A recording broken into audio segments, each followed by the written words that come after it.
رسول اللہ صلی اللہ علیہ وسلم کے دور میں سورج گرہن ہوا ہے۔ آپ صلی اللہ علیہ وسلم کے نرینہ اولاد نہیں تھی، آپ کو اللہ نے اولاد دی اور آپ کے بیٹے کی موت واقع ہوئی۔ یہ ایک بہت بڑا حادثہ تھا اس وقت، کیونکہ عرب میں نرینہ اولاد کی بڑی ویلیو تھی۔ آپ صلی اللہ علیہ وسلم کو اللہ نے بیٹیاں دیں، بیٹا نہیں دیا، اور بیٹا دے کے اٹھا لیا، تو ایک بہت بڑا واقعہ تھا، اور اللہ کی قدرت کے اسی دن سورج بھی گرہن ہو گیا۔ تو عرب یہ کہا کرتے تھے، زمانہ جاہلیت میں یہ بات مشہور تھی کہ کوئی بہت بڑا دنیا میں واقعہ ہوتا ہے تو سورج یا چاند گرہن ہو جاتے ہیں۔ اسی دن سورج بھی گرہن ہوا تو یہ بات پھیل گئی کہ محمد صلی اللہ علیہ وسلم سید الانبیاء رسول اللہ صلی اللہ علیہ وسلم کے بیٹے کی چونکہ موت واقع ہوئی ہے، اس لیے سورج گرہن ہوا ہے۔ آپ صلی اللہ علیہ وسلم نے اس بات کی تردید فرمائی اور آپ نے فرمایا ان الشمس والقمر آیتان من آیات اللہ لا ينکسفان بموت احدہما، کہ سورج اور چاند اللہ کی نشانیوں میں سے ایک نشانی ہے، لا ينکسفان بموت احدہما ولا لحیاتہ، نہ تو یہ کسی کی موت کی وجہ سے گرہن ہوتے ہیں، نہ کسی کی زندگی کی وجہ سے، بل یخوف اللہ بہما عبادہ، اللہ ان کے ذریعے اپنے بندوں کو ڈراتے ہیں۔ یہ بخاری مسلم کی حدیث ہے، اپنے بندوں کو خوف زدہ کرتے ہیں۔ تو یہ اللہ کی نشانیاں ہیں، اور آپ صلی اللہ علیہ وسلم نے اس موقع پر نماز کا حکم دیا، اللہ کے سامنے عاجزی اور انکساری کا حکم دیا۔ دیکھیے یہاں ایک بہت اہم پوائنٹ کی بات ہے ان لوگوں کے لیے جو اسلام کے خلاف ہیں، جو محمد صلی اللہ علیہ وسلم سرور دو عالم سید الانبیاء صلی اللہ علیہ وسلم کو سچا نبی نہیں مانتے۔ ان کے لیے اس حدیث میں آپ صلی اللہ علیہ وسلم کی نبوت کی ایک بہت زبردست دلیل موجود ہے۔ ایک واقعہ ہوا ہے آپ صلی اللہ علیہ وسلم کے بیٹے کی موت کا، اور عرب یہ ویسے ہی کہا کرتے تھے کوئی بہت بڑا دن ہوگا تو سورج گرہن ہوگا۔ تو کوئی بھی شخص جو جھوٹا نبی ہو، آپ خود بتائیے کہ کیا وہ ایسے موقع پہ اس واقعے کو اپنے حق میں کیش نہیں کرائے گا، اور وہ یہ کہے گا نہیں کہ میں تو پہلے ہی کہتا تھا میں بہت بڑی شخصیت ہوں اور میرے بیٹے کی موت ہونا، ایک پیغمبر کے بیٹے کی موت ہونا ہے تو یقیناً یہ اس اللہ کی طرف سے ایک نشانیاں ہے، یہ نشانی ہے سورج کا گرہن ہونا، یہ بتانے کے لیے ہے کہ واقعی یہ بہت بڑا دن ہے، اور یعنی یہ بہت بڑا دن اس اعتبار سے کہ ایک نبی کے بیٹے کی موت واقع ہوئی ہے۔ لیکن آپ صلی اللہ علیہ وسلم نے یہ سب نہیں کیا، اور آپ نے بتایا کہ سورج اور چاند کے گرہن ہونے کا کسی کی موت یا زندگی سے کوئی تعلق نہیں، اور آج سائنس نے بھی ثابت کر دیا ہے کہ یہ ایک سائنٹیفک حقیقت ہے کہ جب زمین اور سورج کے درمیان چاند آ جائے تو سورج گرہن ہو جاتا ہے، اور جب چاند اور سورج کے درمیان زمین آ جائے اور سورج کی روشنی چاند تک نہ پہنچ رہی ہو تو چاند گرہن ہو جاتا ہے۔ تو یہ ایک اس میں عبرت کی بات بھی ہے ان لوگوں کے لیے جو آپ صلی اللہ علیہ وسلم کی نبوت میں شک کرتے ہیں۔ البتہ آپ صلی اللہ علیہ وسلم نے اس موقع پر ہمیں حکم دیا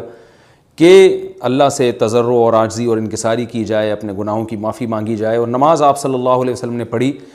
اس پہ بھی بعض لوگ اشکال کرتے ہیں کہ یہ جب ایک نیچرل پروسیس ہے تو اس میں اتنا گھبرانے کی، کیونکہ حدیث میں آتا ہے آپ صلی اللہ علیہ وسلم بہت گھبرائے، تو اس میں گھبرانے کی کیا بات ہے؟ تو یاد رکھیے ہر نیچرل پروسیس جو ایک عام معمول سے ہٹ کر ہو اس میں انسان کے لیے ایک عبرت کی بات ہوتی ہے۔ ہم دیکھتے ہیں رسول اللہ صلی اللہ علیہ وسلم کے دور میں جب تیز ہوا چلتی تھی اور بارش سے پہلے ہوا چلا کرتی تھی تیز ہوائیں، تو آپ صلی اللہ علیہ وسلم گھبرا کے مسجد کی طرف دوڑتے، عاجزی انکساری کرتے، اللہ تعالیٰ سے یہ کہتے کہ اللہ تو نے تو مجھ سے وعدہ کیا کہ جب تک میں ان کے درمیان موجود ہوں تو ان کو عذاب نہیں دے گا۔ تو یہ خوف کا غلبہ تھا آپ صلی اللہ علیہ وسلم پر۔ کیوں؟ وجہ اس کی یہ تھی کہ یہی حالات قوم عاد اور قوم سمود پر بھی آئے ہیں۔ قرآن میں آتا ہے نا فلما رأوه عارضا مستقبل اودیتهم قالوا هذا عارض ممطرنا بل هو ما استعجلتم به ريح فيها عذاب أليم تدمر كل شيء بأمر ربها فأصبحوا لا يرى إلا مساكنهم، کہ وہ بادلوں کو دیکھ کے کہنے لگے یہ تو ایک معمول کے مطابق بادل ہیں جو برسیں گے اور بارش ہوگی۔ تو پیغمبر نے کیا کہا کہ یہ بارش نہیں ہے بلکہ یہ وہ عذاب ہے جس کی تم جلدی کیا کرتے تھے، اور اس میں ایک ایسی ہوا ہے جو اللہ کے حکم سے ہر چیز کو ہلاک کر دے گی۔ اور پھر ان پر ایک ہفتہ عذاب آیا، اور قرآن کہتا ہے کہ وہ ایسے پڑھ کے ہلاک ہو گئے کہ فَتَرَ الْقَوْمَ فِيهَا صَرْعَىٰ كَأَنَّهُمْ أَعْجَازُ نَخْلٍ خَاوِيَةٍ، اے مخاطب اگر تو ان کو دیکھتا تو ایسے لگتا کھجور کے تنے ہیں جو اوندھے پڑے ہوئے ہیں، تو ایسے ہوا نے ان کو تہس نہس کر دیا۔ تو یہ عام معمول سے ہٹ کے جب بھی اس کائنات میں کوئی تغیر آتا ہے تو وہ اللہ کی نشانیوں میں سے ایک سائنٹیفک حقیقت بھی ہے، اس کی ایک لاجک بھی ہے، لیکن اس کے ساتھ ساتھ اللہ کی نشانیوں میں سے ایک نشانی بھی ہے۔ اور ایسی نشانی ہے جس سے ہمیں ڈرنا چاہیے کہ اللہ تعالیٰ کو اختیار ہے، وہ جب چاہے سورج کی روشنی چھین لے، چاہے کسی بھی طرح سے چھینے۔ اور یہ بھی ایک سائنٹیفک حقیقت ہے جو آپ صلی اللہ علیہ وسلم کی نبوت پر جس نے ایک مہر لگا دی ہے کہ سورج اور چاند کا گرہن ہونا، اگرچہ اس کی ایک لاجک ہے کہ چاند سورج کے سامنے آ جائے تو سورج گرہن ہو جاتا ہے، لیکن اس بارے میں جو ہماری تحقیق ہے، جو سائنسدان کہتے ہیں کہ یہ وقت یعنی خطرے کا وقت ہوتا ہے، سورج سے ایسی خطرناک ریز نکلتی ہیں جو نقصان کا سبب بن سکتی ہیں، تبھی بعض حضرات سورج کی طرف دیکھنے سے بھی منع کرتے ہیں۔ اور یعنی نظام میں تھوڑی ایک عام نارمل روٹین سے ہٹ کے اس کائنات کا نظام چلتا ہے، تو اس لیے یہ اس کائنات کے لیے، زمین کے لیے ڈینجرس ہو سکتا ہے، اور جو گریوٹی اور جو کشش کا نظام ہے اس میں بھی خلل واقع ہوتا ہے۔ تو ایسا نہیں ہے کہ یہ بالکل ایک نارمل کنڈیشن ہوتی ہے اور اس کا کوئی نقصان ہی نہیں ہے، یہ بالکل غلط ہے، اس میں نقصان کا بہرحال خطرہ ہے، اور اس بات کا امکان موجود ہوتا ہے کہ قدرت انسانوں سے انتقام لے یا انسانوں کو نقصان پہنچائے۔ اور ویسے بھی جن کے دلوں میں اللہ کا خوف ہوتا ہے وہ تو ویسے ہی اللہ کے وہم من خشیتہ، قرآن مجید میں اللہ تعالیٰ کے ارشاد ہے کہ مشرکین بار بار یہ سوال پوچھتے تھے قیامت کب آئے گی کب آئے گی، اللہ فرماتے ہیں لیکن جو مومنین ہیں ان کو اس سے غرض نہیں ہے کہ کب آئے گی، والذین آمنوا مشفقون منہا، وہ تو قیامت سے گھبراتے ہیں کہ پتہ نہیں ابھی نہ آ جائے۔ تو جس کے دل میں اللہ کا خوف ہوتا ہے اس کے زندگی گزارنے کا طریقہ کچھ اور ہوتا ہے، وہ بات بات پہ اللہ سے ڈرتا ہے، اس کو اللہ سے ڈرنے کا بہانہ چاہیے، اس کو توبہ کا بہانہ چاہیے۔ تو اس بحث میں پڑھنا کہ یہ تو ایک لاجیکلی ایک